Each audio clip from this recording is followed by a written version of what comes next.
পুজোর ২ সপ্তাহ আগেও রোগা হওয়া যায় যদি এই ৩টে খাবার পুরোপুরি বাদ দেন।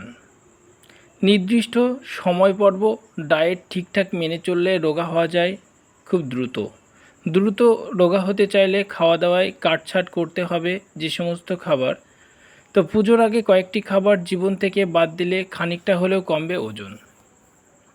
দোরগোড়ায় পুজো উৎসবের আবহে নিজেকে সাজিয়ে গুছিয়ে তোলার জন্য হাতে সময় আর বিশেষ বাকি নাই।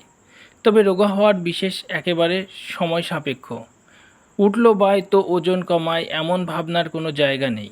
এক্ষেত্রে ডায়েট একটা প্রস্তুতি। নির্দিষ্ট সময় পর্বে তা ঠিকঠাক মেনে চললে রোগা হওয়া সম্ভব। তবে কম সময়ে রোগা হতে চাইলে খাওয়া দাওয়ায় কাটছাঁট করতে হবে। পুজোর আগে যদি কয়েকটি খাবার জীবন থেকে বাদ দেওয়া যায় তাহলে খানিকটা হলেও কমবে ওজন। তো চলুন জেনে নেওয়া যাক জিনিসগুলো কী কী। নাম্বার 1, চিনি। ওজন কমাতে হলে সবার আগে বন্ধ করতে হবে চিনি। জিমে গিয়ে যতই পরিশ্রম করুন না কেন চিনি বা চিনিযুক্ত কেক, ম্যাফিন, নরম পানীয় খাওয়া বন্ধ না করলে লাভের লাভ কিছুই হবে না। চিনি যে শুধু ওজন বাড়িয়ে দেয় তা নয়, শরীরে হরমোনের ভারসাম্য নষ্ট করে। মিষ্টি যদি একান্তই খেতে হয় তাহলে ম্যাপল সিরাপ, মধু কিংবা গুড় খেতে পারেন। নাম্বার 2, সাদা পাউরুটি।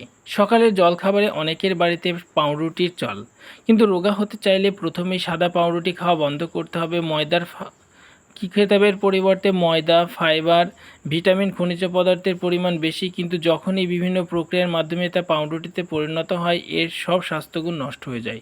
তাই ওজন কমাতে চাইলে সাদা পাউরুটিকে পরিবর্তে আমরা যে আটা ব্যবহার করতে পারি। নাম্বার 3, ভাত।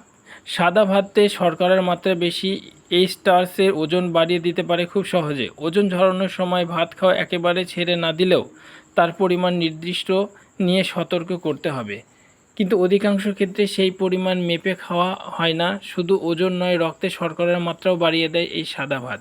তাই ডায়েটে যদি আমাদের ভাত রাখতেই হয় তাহলে ব্রাউন রাইস বা সাদা ভাতের পরিবর্তে ব্রাউন রাইস রাখা যেতে পারে।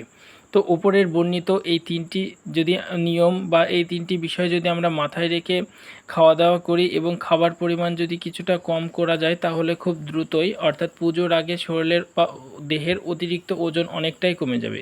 তো আশা করি ভিডিওটি ভালো লেগেছে। ভিডিওটি ভালো লাগলে অবশ্যই লাইক করবেন, বন্ধুদের সঙ্গে শেয়ার করবেন। Thank you.